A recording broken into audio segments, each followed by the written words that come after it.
can install the side bag on the bike, but I have to change this thing here first and put on this one here. Okay, so this one is actually bike specific. It was designed for the Benelli Leoncino 500 Trail. It's a Chinese brand. I have to be quick because I don't want to become mosquito food.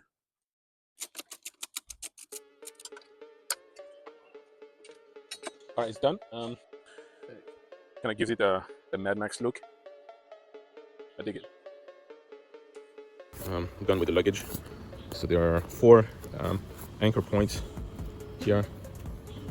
Like a cross shape type of fastening, and then here this one's only got 3 anchor points because one of the straps is missing.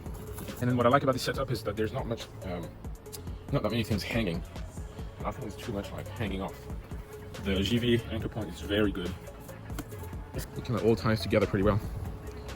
Now one thing I do like about this setup is if I need these bags, I just do 1, 2, 3, 4. I really like that about this setup. And I guess like the GIVI is gonna have to stay on the bike, but that's okay. When I get to the hotel, and I'm not gonna be carrying the side bags, I'll just remove them and then I can just ride around with the GIVI bag on and with the camera stuff and everything, filming equipment.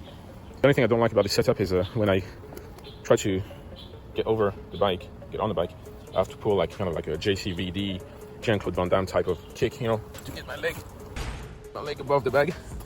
I don't really like that, but I guess it's good exercise.